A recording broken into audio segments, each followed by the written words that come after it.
श्री गणेशाय नमः।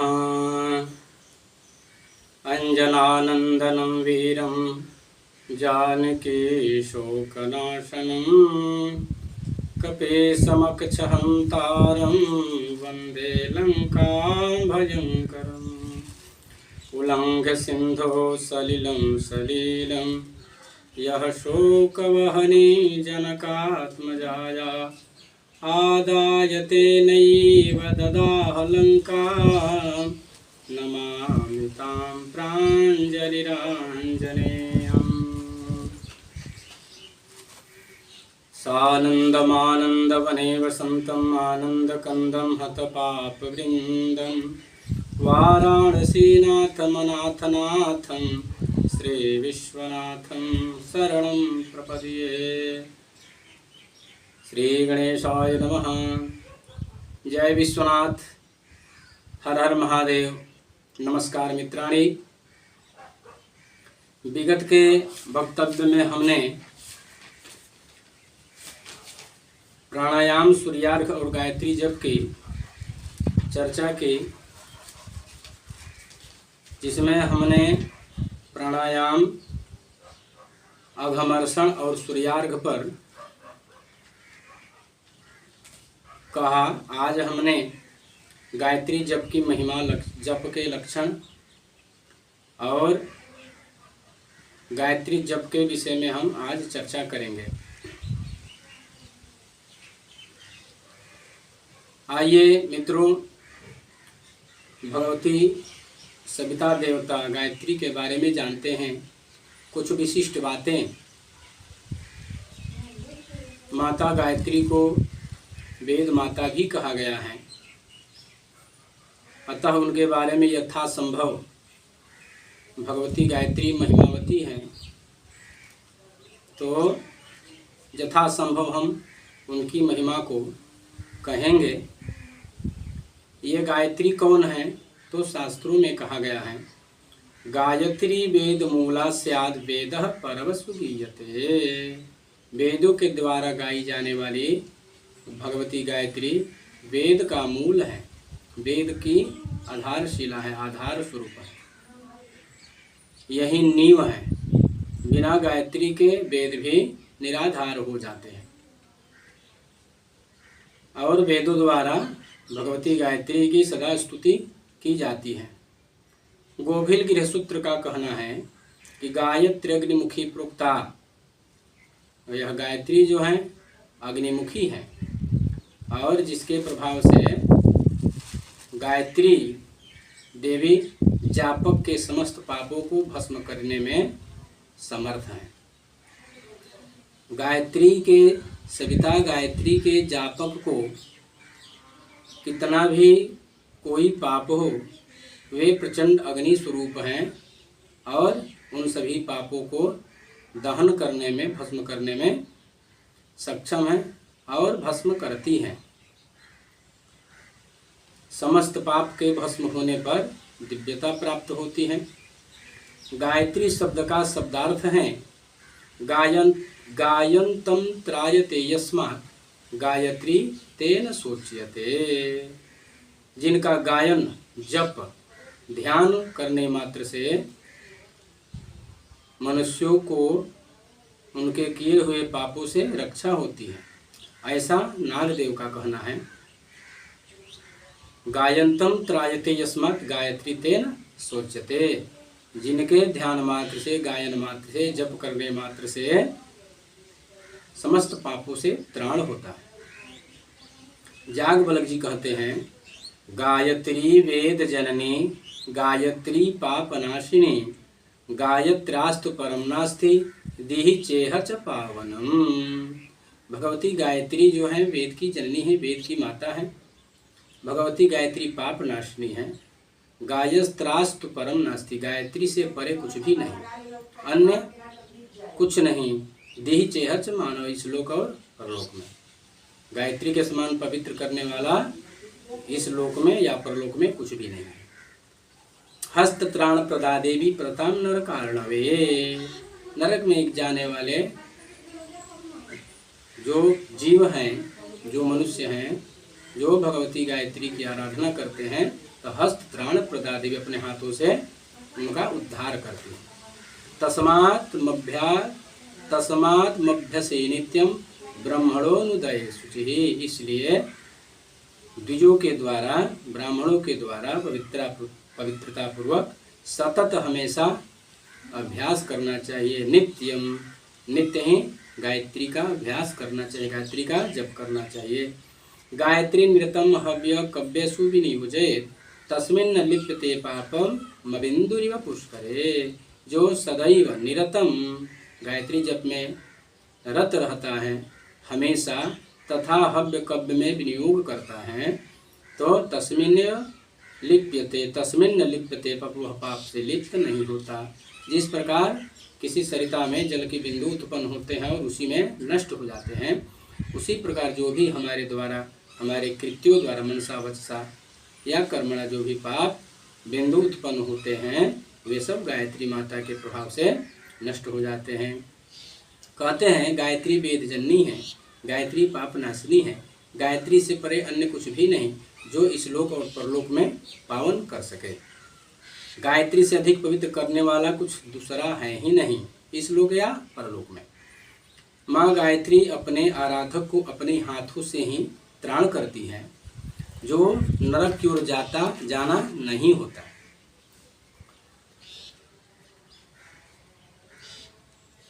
जो नरक की ओर जा रहा हो फिर भी गायत्री की उपासना करता हो तो माता गायत्री अपने हाथों से उनका त्राण कर देती हैं, बचा लेती हैं। इसलिए तस्मात् मभ्यसे नित्यम, इसलिए हमेशा सदैव नित्य गायत्री का जप करना चाहिए।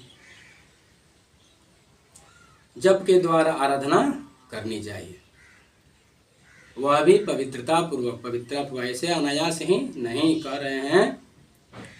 ब्रह्मणोनुदय शुचि ही, पवित्रता पूर्वक, कभी भी कैसे भी नहीं करना है। जो द्विज सदैव देव कार्य, पितृ कार्य, हव्य कव्य आदि में, हव्य कव्य आदि कृत्यों में गायत्री का विनियोग करता है तो वह जल बिंदु सरिता में या सरोवर में, जल स्रोतों में जल बिंदु जैसे उत्पन्न होकर विलीन हो जाते हैं, नष्ट हो जाते हैं, उसी प्रकार वे अपने पापों को नष्ट करने में सक्षम हो जाते हैं, नष्ट कर देते हैं। ऐसी गायत्री की महिमा है। शास्त्रों में गायत्री की महिमा ऐसा बताया गया है। अब कहते हैं जप के लक्षण। तो सबसे पहले जप के भेद कहेंगे। जप के 3 भेद हैं, वाचिक, उपांशु और मानसिक। ये क्रम से उत्तरोत्तर श्रेष्ठ हैं। लेकिन जप जो है वाचिक जप भी करना चाहिए, उपांशु भी करना चाहिए और मानसिक भी करना चाहिए। लेकिन ये जप के लक्षण क्या हैं? कहते हैं कि मनो मध्ये स्थितो मंत्रो मंत्र मध्ये स्थितं मनः मनो मंत्र समायुक्तम एतद्धि जप लक्षणम। ये जप के लक्षण हैं। जिस जप को वाचिक करना है, जो वाचिक करने योग्य हैं, जिसको शास्त्रों ने वाचिक करने का विधान किया है, उन मंत्रों को भी, तथा जो उपांशु करना है या मानसिक करना है। विशिष्ट रूप से भगवती गायत्री की आराधना मानसिक ही जप के द्वारा श्रेष्ठ है।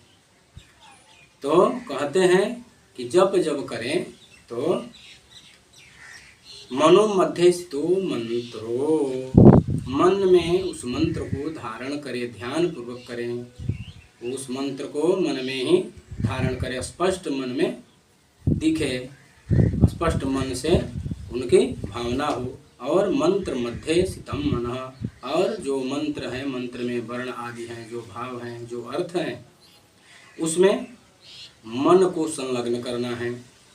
इस प्रकार मनो मंत्र समायुक्तम, मन और मंत्र का जब समायोजन हो जाता है, तारतम्यता हो जाती है, तो यही जप का लक्षण शास्त्रों में कहा गया है।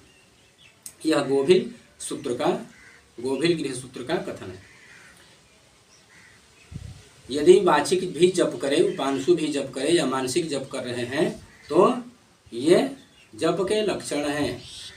कि ध्यान पूर्वक मन मंत्र में स्थिर हो और मंत्र मन में स्थिर करके तब जप करें, तो यह जप का लक्षण हुआ। अन्यथा मतयो यत्र गच्छन्ति तत्र गच्छन्ति वानराः, जो हमने सबसे प्रथम जब आचार श्रृंखला का प्रारंभ किया था तो उसमें यह हमने कहा कि मतयो यत्र गच्छन्ति तत्र गच्छन्ति वानराः। तो जब मन ही मंत्र में स्थिर न हो और मंत्र जो है मन में न हो, मन में मंत्र न हो, तो वह जप निष्फल है, वह जप करना जो है वह श्रेष्ठतर नहीं है, वह जप का लक्षण नहीं है। इसलिए तीनों प्रकार के जो जप हैं, वाचिक, उपांशु और मानसिक, ये तीनों जप में ध्यान रहे कि मन और मंत्र की तारतम्यता बनी रहे। तो शास्त्र कहते हैं कि वाचिक जप से श्रेष्ठ उपांशु जप है और उपांशु जप से श्रेष्ठ मानसिक जप बताया गया है। ये क्रमशः उत्तरोत्तर एक दूसरे से अधिक फल देने वाले हैं।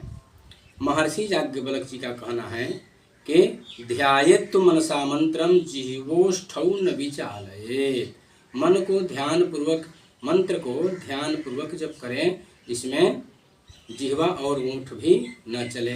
न कंपयेत् शिरोग्रीवा दंतानैव प्रकाशयेत्, और शरीर को हिलाना नहीं है, गर्दन को हिलाना नहीं है, हिल हिल कर कांपते हुए जप को नहीं करना है, और दंतानैव प्रकाशयेत्, मुख नहीं खोलना है, दांत नहीं दिखाना है, बात नहीं करना है।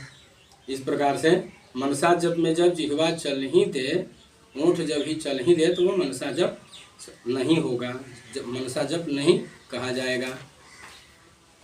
मनसा जप में मन से ही उच्चारण करना है।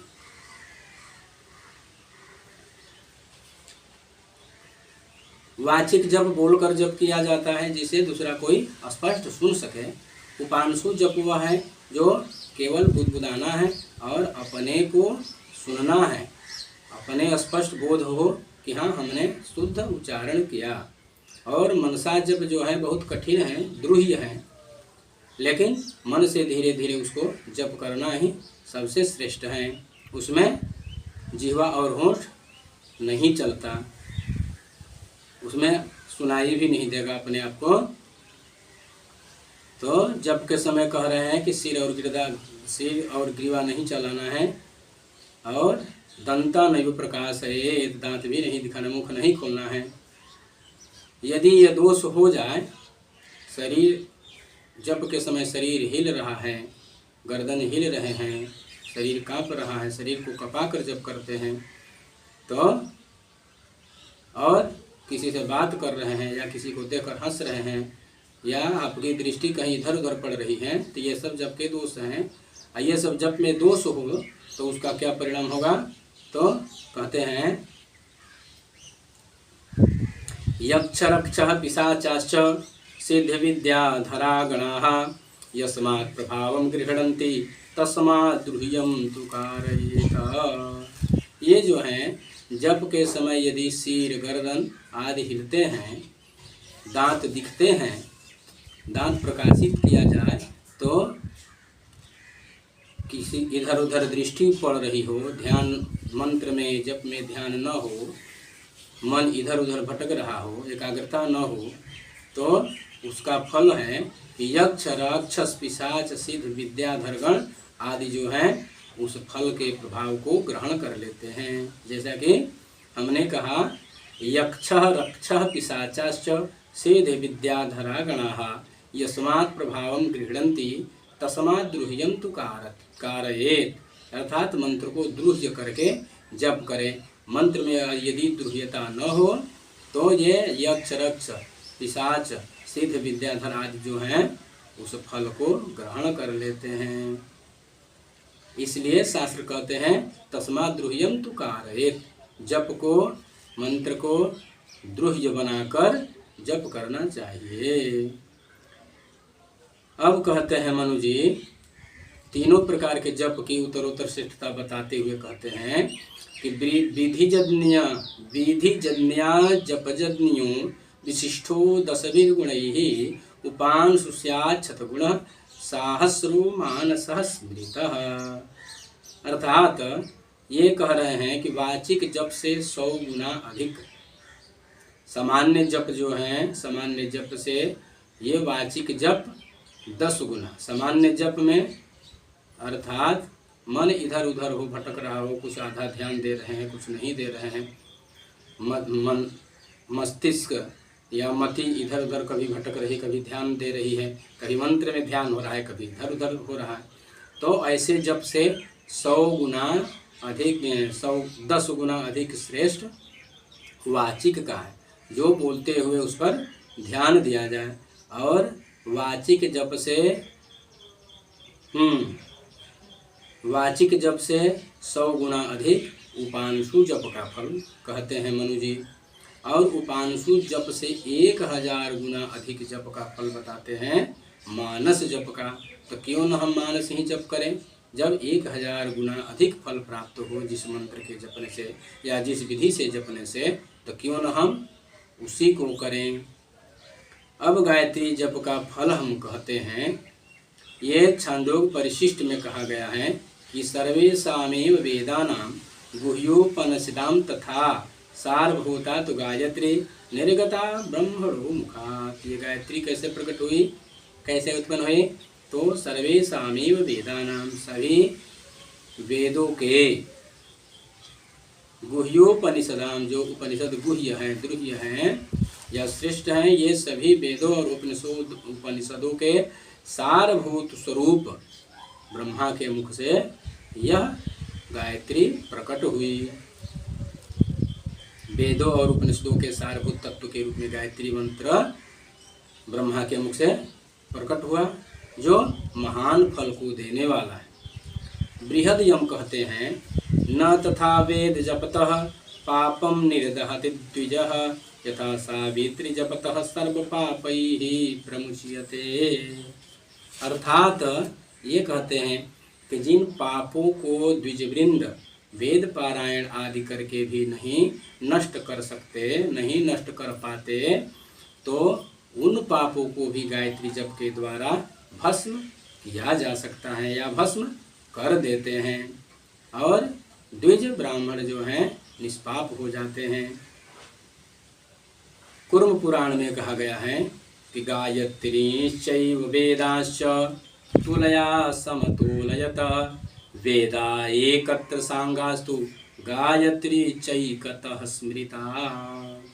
ये कह रहे हैं कि एक तराजू पर गायत्री और सभी वेद उपनिषदों को तौलिए या तौला गया, तो एक तरफ सभी वेदों के विभूतियों को, वेदों के अंगों को, उपनिषद या शास्त्रों को एक साथ एक पलड़े पर रखा गया, और दूसरे पलड़े पर केवल भगवती सावित्री को रखा गया, गायत्री मंत्र को रखा गया।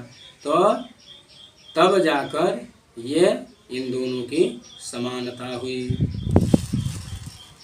तब जाकर समानता हुई, ऐसा शास्त्रों में कहा गया है।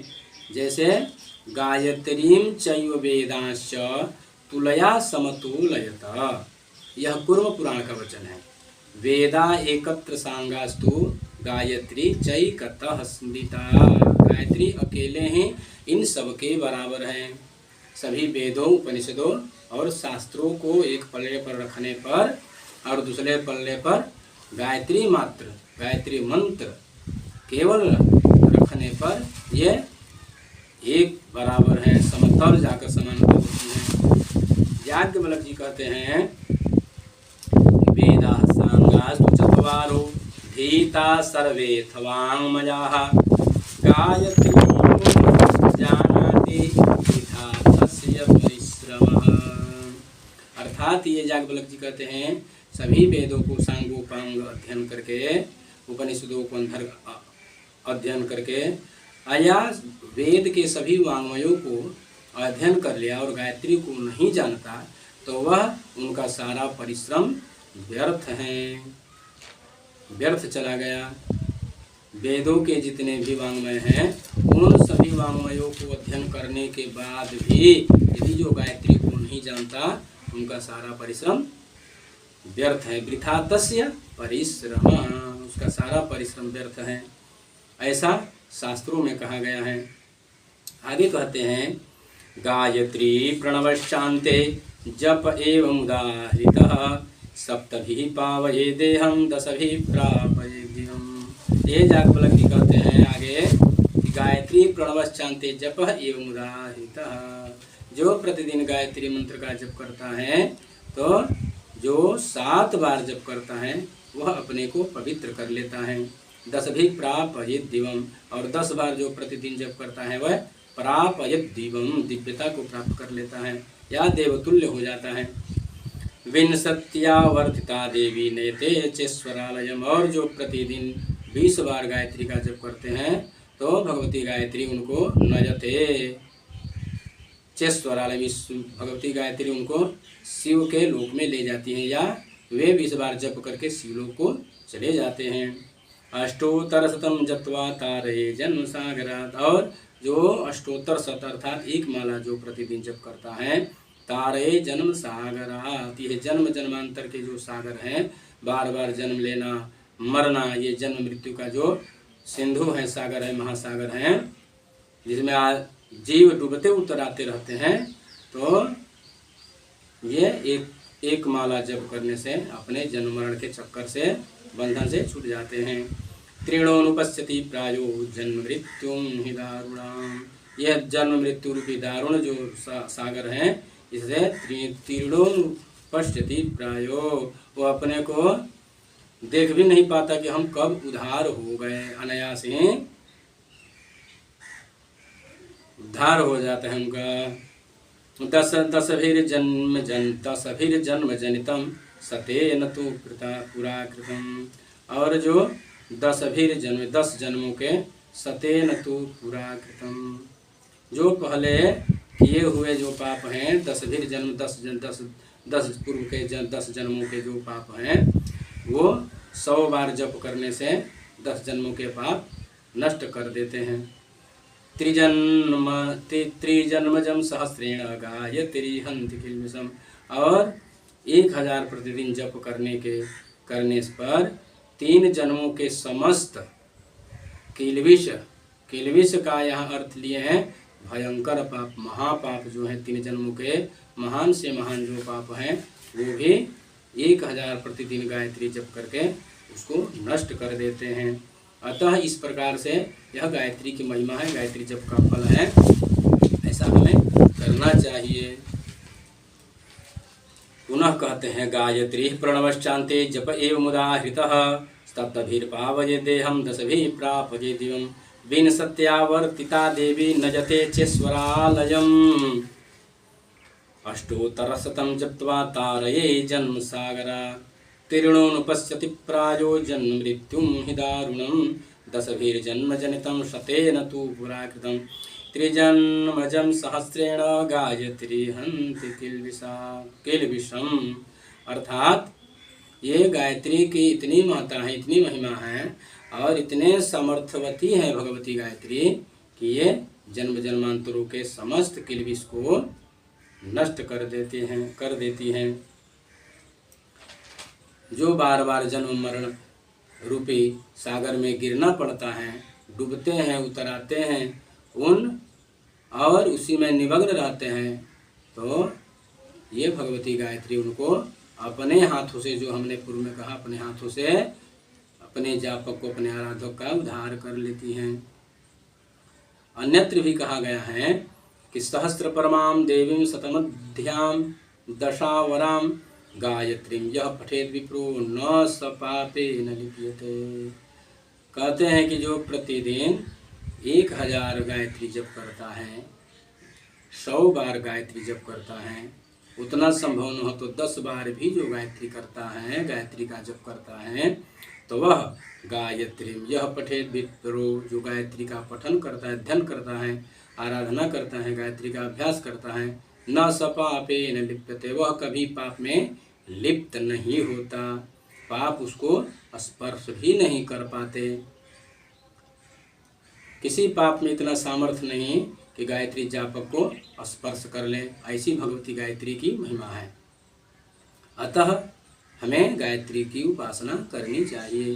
जो द्विज एक मास तक, एक महीने तक 1000 की संख्या में लगातार प्रतिदिन गायत्री का जप करता है, वह उसी प्रकार पापों से मुक्त हो जाता है जैसे सांप अपने केचुली से मुक्त हो जाते हैं। ऐसा मनु महाराज का कहना है। मनु महाराज कहते हैं सहस्रकृत्वस्त्वभ्यस्य वहिरे तत्त्रिकं द्विजः महतोपेन सोमासात् त्वचेवाहिर्विमुच्यते। जो हमने कहा हिंदी में कि सहस्रकृत्वस्त्वभ्यस्य, जो 1000 की संख्या में प्रतिदिन जप करता है, बहिरेतत् त्रिकं द्विजः, ये तीनों द्विज, त्रिकम द्विज बहिरेतत् वहिरेतत् त्रिकम, जब तीनों ब्राह्मण क्षत्रिय वैश्य ये जो हैं द्विज वृंद जो है 1000 की संख्या में प्रतिदिन जप करते हैं तो वे उसी प्रकार पाप से छूट जाते हैं जैसे सांप अपने केचुली से मुक्त हो जाता है। कहते हैं कि महर्षियों ने दीर्घ काल तक संध्योपासन गायत्री जप आदि करके ही दीर्घायु को प्राप्त किए हैं, दीर्घजीवी हुए हैं। गायत्री के जप से प्रजा, यश, कीर्ति तथा ब्रह्म तेज की वृद्धि होती है, प्राप्ति होती है। गायत्री साक्षात कामधेनु है, गायत्री ब्रह्म स्वरूपिणी है, गायत्री पापनाशिनी है, गायत्री वेद माता है। कहते हैं ऋषयो दीर्घ संध्यत्वा दीर्घमायुर्वाप्नुयात् प्रजा यशश्च कीर्तिश्च ब्रह्मवर्चस्समेव च। गायत्री जपेन दीर्घायु भवति इति। गायत्री जप से आयु की वृद्धि होती है। गायत्री जप करने वालों की अकाल मृत्यु या अधोगति नहीं होती। जैसा कि हमने पूर्व में कहा हस्त त्राण प्रदा देवी पतताम नर कारणवाद। ये जो है भगवती गायत्री, जो इनकी आराधना करते हैं उनको अपने हाथों से तरन तारण कर देती हैं, उनको नरक का दर्शन कभी नहीं होता, क्योंकि गायत्री जो है पापनाशिनी है। तो ये सब गायत्री जप करने वालों की वृद्धि होती है, ब्रह्म तेज की प्राप्ति होती है। कामधेनु स्वरूपा है तो प्रजा संतति आदि भी, वंश परंपरा भी चलती है। वंश परंपरा यदि कहीं किसी कारणवश वंश परंपरा की गति अवरुद्ध हो गई हो तो भगवती गायत्री की कृपा से वह भी अवरुद्ध का जो स्थान है उसको उद्घाटन कर देती है, खोल देती है। यश की प्राप्ति होती है, कीर्ति बढ़ती है और ब्रह्म तेज तो प्राप्त होना ही होना है। जो द्विज होकर भी संध्या नहीं करता तो उसकी शुद्धि नहीं होती। जो गायत्री का जप नहीं करेगा तो उसकी शुद्धि स्नान मात्र से थोड़ी न होगी। स्नान करने से शुद्धि नहीं होगी। मन पवित्र रहे, फिर भी मन पवित्र रहे और कोई कृत्य न हो तो ऐसे मन पवित्र से क्या महत्व। तो मन पवित्र भी हो और सत्कृत भी हो, सदाचार जो शास्त्रों में बताए गए हैं सदाचार, तो सदाचार के साथ ही पवित्रता सिद्ध होती है। और मन पवित्र हो और सदाचार न हो, कोई भी आचार न हो तो आचारहीनम न पुनन्ति वेदा। आचार करने को कहते हैं, आचार न करने के लिए कहीं नहीं कहा गया है। कुछ न करना चाहिए, निष्क्रिय नहीं रहना चाहिए।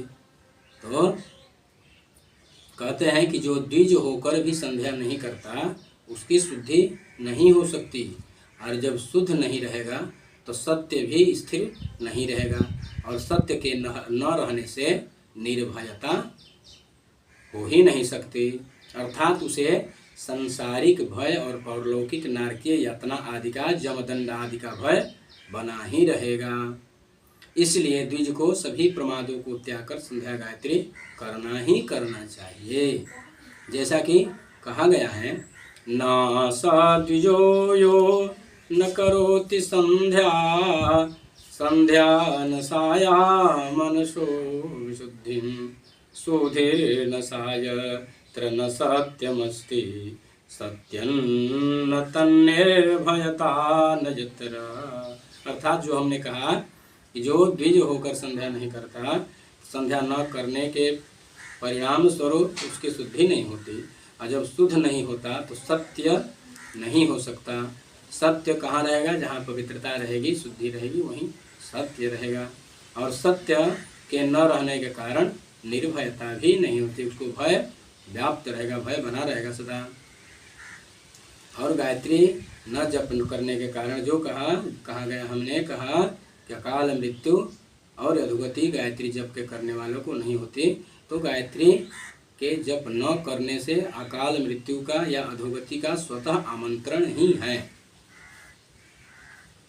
कहते हैं जप, आगे कहते हैं कि जपने की माला को, जप माला को वस्त्र या गोमुखी से ढक कर जप करें। यदि माला न हो तो करमाला से भी जप किया जा सकता है, और करमाला से भी करें तो वस्त्रों से ढक कर करें। दूसरी बात कहते हैं कि जप काल के समय गायत्री मंत्र के जपने और पढ़ने में भेद है।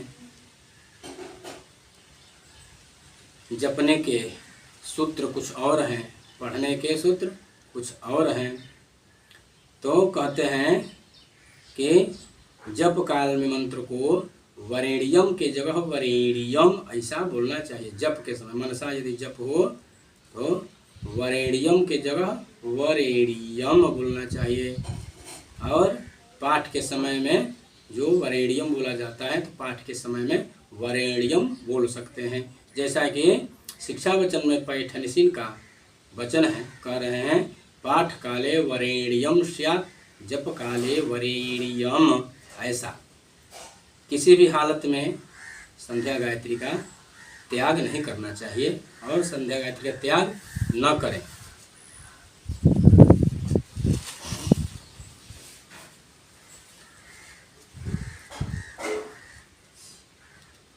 यदि किसी कारणवश संध्योपासन की हानि हो जाए तो प्रायश्चित करें।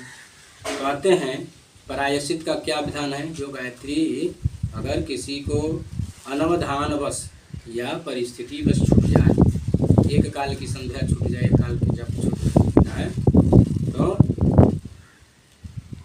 उसे उसका प्रायश्चित करना है, प्रायश्चित करना चाहिए। और उसका प्रायश्चित करने पर ही तब शुद्धि होगी, तब पुनः।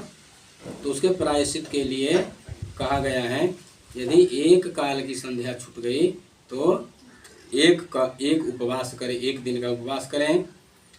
1 माला या 10 माला यथासंभव, कम से कम 1 माला जप करें, अधिक से अधिक करें तो और भी श्रेष्ठ है। तो 1 माला या 10 माला गायत्री का जपने का विधान है, ऐसा शास्त्रों में कहा गया है। अब कहते हैं कि असक्तौ संध्या लोपे एको वासम कृतवा। यदि किसी परिस्थितिवश असक्त स्थिति में एक काल की संध्या छूट जाए तो एको वासम कृतवा सत गायत्री जपेत। एक उपवास करके, एक दिन का उपवास करके अहोरात्र का और 100 बार गायत्री जप करें। अधिक करें तो कोई हानि नहीं है, लेकिन इससे कम न करें। द्वयहम त्रयहम लोपे तदा वृत्ति। अगर 2 काल की संध्या का लोप हो जाए, 3 काल का संध्या का लोप हो जाए तो उसके बाद से उतना ही उपवास, 2 काल की संध्या यदि का लोप हुआ तो 2 उपवास, 3 काल के संध्या का लोप हुआ तो 3 उपवास आदि, इस तरह से जानना चाहिए। इसके बाद से कृच्छ्रादि कल्प्यम, कृच्छ प्रायश्चित करने का विधान है। पादकृच्छ, अर्धकृच्छ, पादोनकृच्छ और पूर्णकृच्छ, इस तरह से। और जो संध्या गायत्री करता ही नहीं, कितने छूट गए, अब तक के जीवन में कितने काल व्यतीत हो गए, तो कितने संध्याओं का लोप हो गया, उनका तो कोई प्रायश्चित नहीं है, कोई उद्धार नहीं करेगा उन लोग। ये ब्रह्मा विष्णु महेश आदि जो भी सदगति कारक देवता हैं, ये उनको उसी तरह छोड़ देते हैं जिस प्रकार उन्होंने संध्या गायत्री का त्याग किया है। उनका कोई सहायक नहीं बनेगा।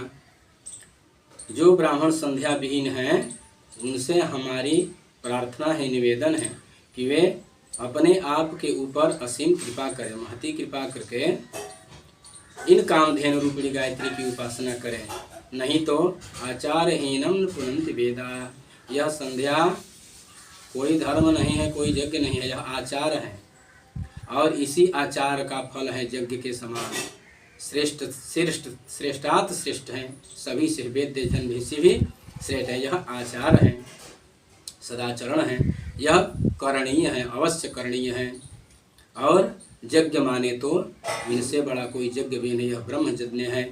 इसलिए आचारहीनम न पुनन्ति वेदाः, संध्या गायत्री विहीन रहने से आचारहीनता के कारण उनको वेद मतलब वेद पुरुष भगवान विष्णु भी हैं, वेद पुरुष भगवान शिव भी हैं, इस तरह से वेद पुरुष भगवान सूर्य भी हैं। यह परब्रह्म वेद पुरुष हैं, सभी पांचों पंच देवता जो हैं ये सभी परब्रह्म हैं, सभी वेद स्वरूप हैं, वेद मूर्तिमान हैं। तो ये उनको उसी तरह त्याग देंगे जिस तरह हमने संध्या गायत्री का त्याग किया है, हमने आचार का त्याग किया है। भला इस कल्प वृक्ष के समान इच्छित फल को देने वाली गायत्री को भला कौन मूर्ख छोड़ सकता है। अब यदि कोई छोड़ा तो समझिए कि सविता देवी भी उनको उसी तरह छोड़ देगी, जैसे आपने उनको त्याग किया है उसी तरह वह भी आपको त्याग ही देगी।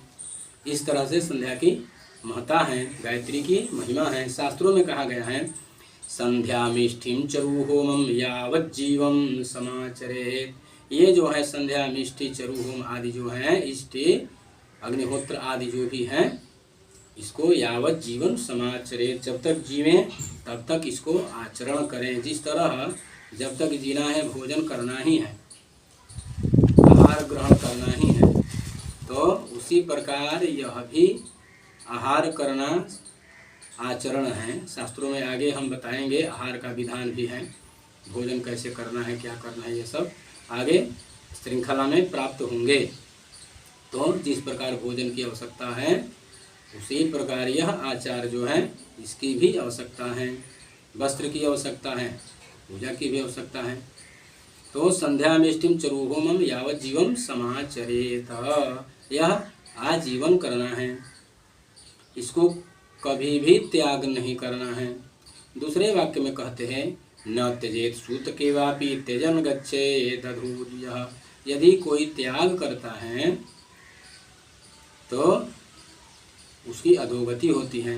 उसमें भी यह कह रहे हैं कि ये संध्या यावत जीवन समाचरित वाले जो हमने कहा, तो यह कहते हैं कि न त्यजेत सूत के वापि, यह संध्या गायत्री जो है सूतक में भी न त्याग करे। यदि सूतक हो गया और सूतक के कारण आपने संध्या को त्याग कर दिया तो गच्छेत वापि त्यजन गच्छेत अधो द्विज, वह जो द्विज है वह अधोगति को प्राप्त करता है। आगे कहते हैं असक्तौ निर्जले देशे मृतौ जाते च सूतके जपे च मानसी संध्याम कुशवारी वरिता।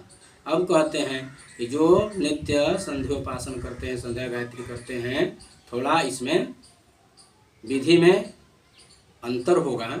तो असक्तौ निर्जले देशे, असक्त स्थिति में, रुग्ण स्थिति हो या असक्त स्थिति हो,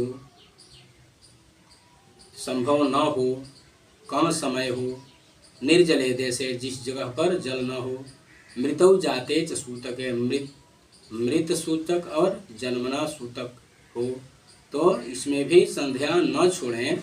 कैसे करें? तो जपे च मानसी, संध्या कुशवारी, कुश और जल से रहित मानसी संध्या करें, लेकिन संध्या अवश्य करें। आगे कहते हैं सूतके मृतके कुर्यात् प्राणायाम मंत्रकम तथा मार्जन मंत्राच मनसैव हि मार्जयेत्। यदि सूतक हो, सूतके मृतके कुर्यात्, मृतक सूतक हो तो प्राणायाम जो करें वो अमंत्रक करे, बिना मंत्र का, और बिना सूतक के जो संध्या पूजन होते हैं वे समंत्रक सगर्भ प्राणायाम होते हैं, मंत्र सहित होते हैं।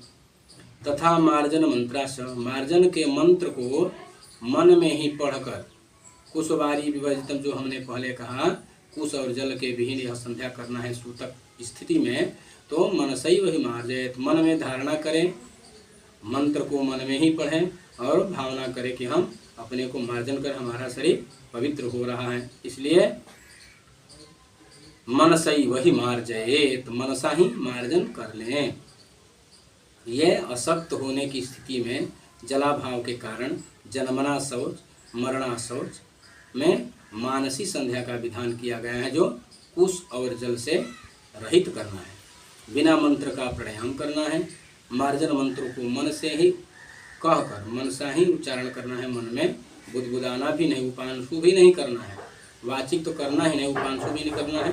केवल मनसा मन में ही ध्यान पूर्वक करके मन से ही मार्जन करें, लेकिन कर्मकालो न करें। महर्षि जमदग्नि का कथन है कि किन किन परिस्थितियों में यदि कर्म का लोप हो जाए या कर्म को त्याग करना भी पड़े तो दोष नहीं लगता। तो कहते हैं, राष्ट्रभंगे नृपक्रोधे रोगार्ते सूतके पिच संध्या बंधन विच्छित्तिर्न दोषाय कदाचन। ये कहते हैं कि राष्ट्रभंग हो जाए या राजा पर कोई संकट आ जाए, हमारा राज्य सत्ता दूसरे राजा के हाथ में चला जाए, राष्ट्रभंग हो जाए, देश में भयंकर घटना घट गई हो, भूकंप आदि हो, या किसी प्रकार के भयंकर भयंकरी आपदा हो, राजा निरपक क्रोधे राजदंड होने पर, राजा के द्वारा दिए गए दंड होने पर, रोग से ग्रसित होने पर, या सूतके पिच सूतक होने पर, संध्या बंधन का यदि लोप भी हो जा रहा है तो कोई दोष नहीं है। ऐसा ये महर्षि जमदग्नि का कथन है। लेकिन पूर्व में हमने जो कहे कि कुशवारी विवर्तम मानसी संध्याम कुर्यात्, कुशवारी विवर्तम मानसी भी संध्या करे। यदि सूतक हो तो ये सूतक के परिस्थिति में ही बताए हैं, राष्ट्रभंग नृपक्रोध आदि के समय में नहीं बताए हैं। लेकिन उसमें भी मानसी कर सकते हैं, यदि संभव हो करें तो। राष्ट्रभंग होने पर दिखावा नहीं करना है, उस समय आपदा का समय होता है, तो मन में स्मरण कर लें सूक्ष्म विधि से, और जितना कम समय में संभव हो उतने कम समय में करें। यदि लोप न करें तो बहुत श्रेष्ठ हैं, लेकिन यदि लोप हो जाता है तो ये जमदग्नि का कथन है कि न दोषाय कदाचन, दोष नहीं लगता। उसमें भी जैसे मान लीजिए कि शरीर रुग्ण है, अशक्त हो गया है और संध्या नहीं कर सकते, स्नान आदि हुआ, स्नान आदि किए 2 4 5 दिन 10 दिन हो गया हो, तो उस समय भी मन से जिस तरह भगवत स्मरण होता है, तो यह स्मृत पुण्यकाम सभाजाभ्यंतर तुझे मन से पवित्र होकर संभव हो तो करें, नहीं तो भगवान विष्णु का स्मरण करते रहें। भगवान विष्णु का स्मरण कर लेंगे तो भगवान विष्णु का स्मरण करते ही समस्त प्रकार की पवित्रता प्राप्त हो जाती है। भगवान विष्णु के स्मरण करने से तत्क्षण पवित्रता हो जाती है। इस प्रकार से शास्त्रों में कहा गया है। कहते हैं सूतक लगने पर भी संध्योपासन आदि का त्याग न करें। सूतक की विधि द्वारा, सूतक संध्या विधि में जो बताया गया है नियम, उस नियम के अनुसार सूतक में कर सकते हैं। यह शास्त्रों का वचन है। यह संध्या पूजन की महत्ता है और संध्या सभी को करना चाहिए। बिना संध्या किए यदि हम चाहें कि हमें स्वर्ग की प्राप्ति हो जाए, तो जितने भी शास्त्र भरे पड़े हैं, कलौ केशव कीर्तनाथ आदि जितने भी हैं, ये सब संध्या पूजन, संध्या गायत्री के बाद के कृत्य हैं। हाँ, सुबह में उठना है, सुबह में भगवत स्मरण करें, वह समय है। लेकिन जो संध्या का काल है या जो संध्या का विधान है, वो संध्या का विधान स्वतंत्र रूप से है। बिना संध्या विधान के आप जो भी यज्ञ आदि करते हैं तो उसका कोई फल नहीं है, वो सब व्यर्थ हैं, करना या न करना।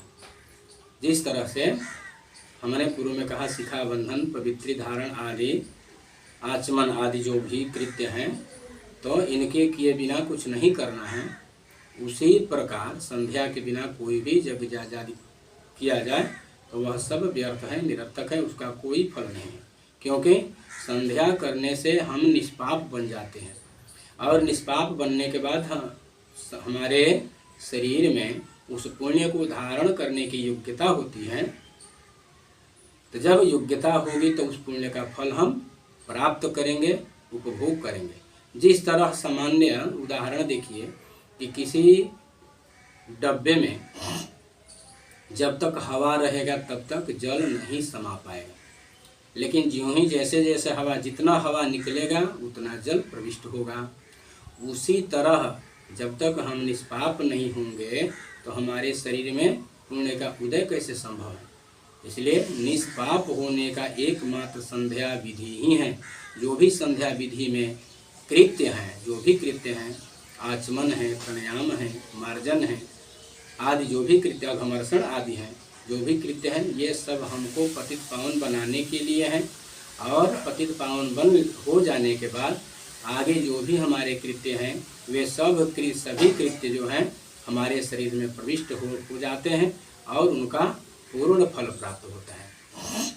इस तरह से अभी तक हमने जो संध्या की चर्चा की, संध्या की महत्ता बताई, इस प्रकार की महिमावती है भगवती संध्या, भगवती गायत्री सप्ताह। यह कामधेनु रूपिणी है, पाप नाशिनी है। इसलिए आज बस इतना ही चर्चा। हर हर महादेव, जय विश्वनाथ।